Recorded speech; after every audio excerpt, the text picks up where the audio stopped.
Saudações, Dux e duquesas tricolores. Aqui quem fala é Duque Tricolor. Para mais um Fred Sincero versus Rodrigo Capello. Quem tem razão? Né? É uma polêmica do Twitter, né? Mas eu não vou colocar esse termo. Porque é muito interessante a gente falar sobre os dois, né? A gente vai falar sobre o que o Fred Sincero falou, o que o Rodrigo Capello falou depois ali.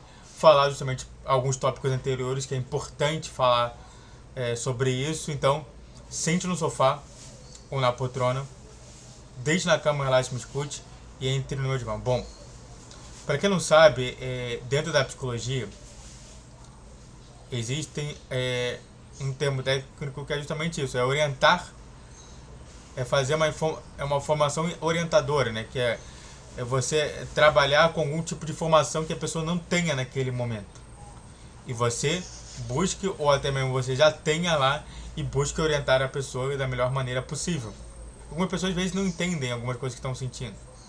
E de fato, com uma pessoa que está de fora, vai entender, vai compreender e vai poder trabalhar melhor isso.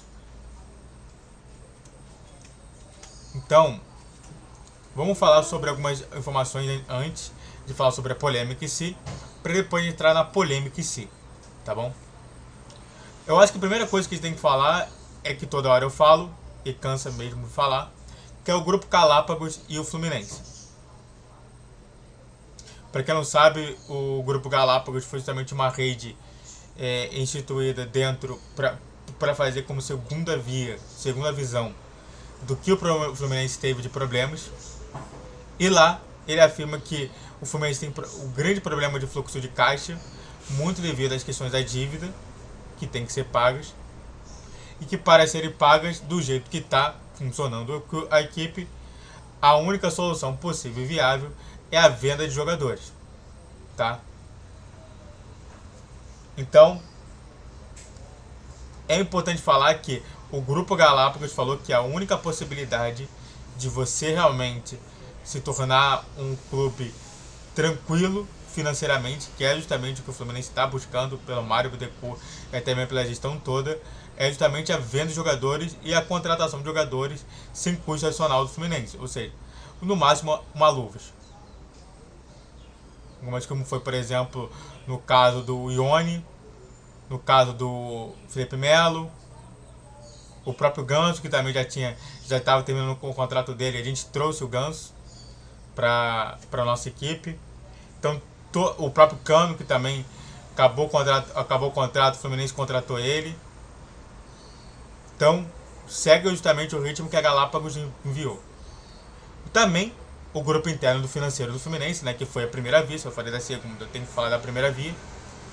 O grupo interno do Fluminense já identificou que o time está muito bem, mas é claro que tem alguns questionamentos, que são os mesmos questionamentos da Galápagos. Ou seja, o grupo interno do Fluminense já considera como um problema maior justamente essa situação de fluxo de caixa. E que a única solução é justamente vender jogadores. É dessa maneira que se conversa. Não é pensando somente em ganhar o dinheiro que está ali sendo depositado, não. A questão maior é justamente você entender qual é o seu fluxo de caixa, como é que você pode melhorar esse fluxo de caixa, a partir daí conseguir pagar o dividendo. Porque eles têm uma dívida muito enorme. Está cada vez aumentando por conta de, realmente, quando mais tempo, mais a dívida aumenta. E não diminui, nem se mantém.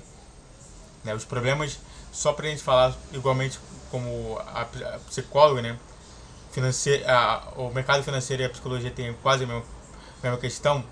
O problema que está parado, ele não está parado, ele está andando. Mas ele está aumentando pouco a pouco. E é justamente isso que tem que ser trabalhado. E é claro, né, só para finalizar aqui, o André e o Nino, que vão ser negociados, todo mundo já tem certeza que o Nino e o André vão ser negociados. Eu já fiz diversos vídeos sobre eles, então eu não vou colocar aqui no card, mas eu já fiz diversos vídeos, eu estou cansado de falar. E sobre as negociações que a gente já fez até mesmo nesse ano, que deu para dar uma segurada nesse elenco. Se lembre que a gente deixou, por exemplo, de ter o Lombrito, o Caio Paulista, o Iago, o Biel, o Marcos Felipe. A gente tem vários outros aí que foram vendidos ou emprestados e que o Fluminense não precisou pagar nenhuma parte deles. Ou seja, o fluxo de caixa se manteve bem nessa situação toda. Dito isso, munido com essas informações, antes de a gente falar sobre a tal polêmica, se inscreva no canal, faça o triplo C que curte, comente e compartilhe. Redes sociais na descrição desse vídeo, vi todos os dias 10, 12 e 20 horas. Pix na tela. E vamos continuar falando agora. Agora vamos falar sobre o argumento do Rodrigo Capello em primeira mão, tá? Vamos aqui no...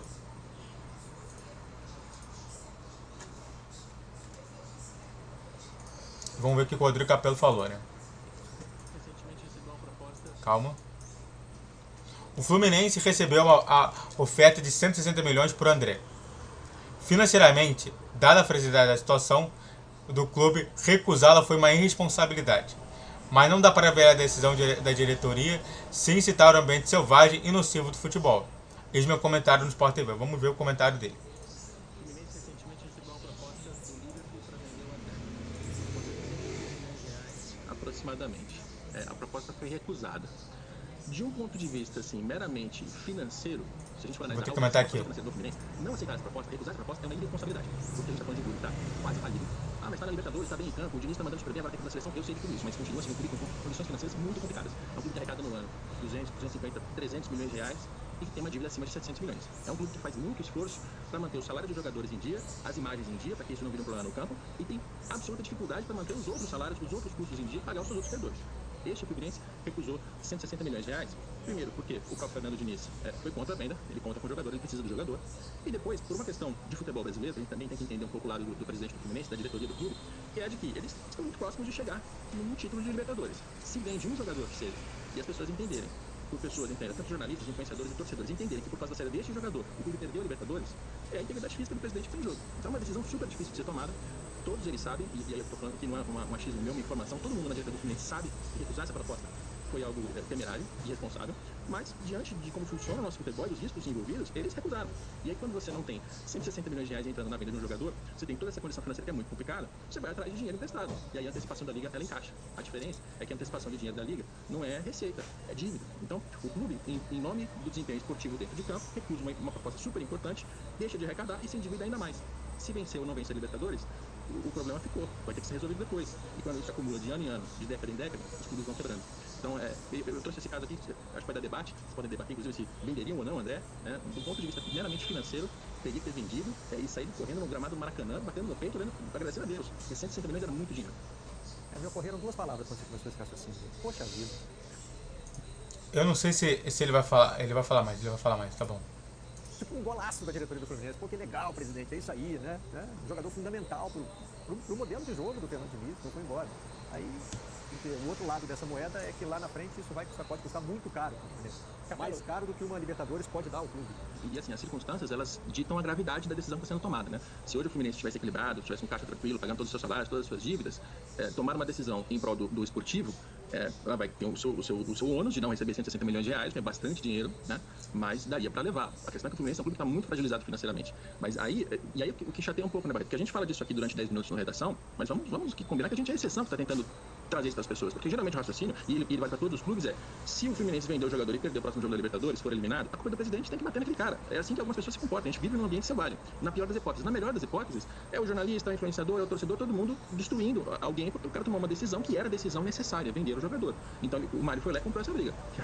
Ele não comprou a briga, né? Ele acabou sendo numa posição favorável a ele, porque ele sai como presidente que não vende, mas vai ter uma conta que vai ter que ser paga. Se a gente olhar para outros casos, a Alicia citou o Palmeiras, o Corinthians hoje está sendo muito criticado por vender vários dos seus jogadores. O Duílio Monteiro Alves, presidente do Corinthians, que 2 anos atrás, tinha meme dele com óculos de shake, que ele contratava muita gente, a torcida amava ele, que ele contratou muito. Agora que ele está vendendo, a torcida está espinafrando. A torcida está acabando com o cara nas redes sociais, no dia a dia dele, etc. Já contando com o presidente que não vai se reeleger, né? Agora é que o Duílio está tomando a decisão que ele tinha que ter tomado. Ele precisa vender o jogador. Se não vender, a conta não fecha. Se a conta não fechar, não paga salário, não contrata o jogador, não perde competitividade, sabe? Mas a gente não tem essa clareza.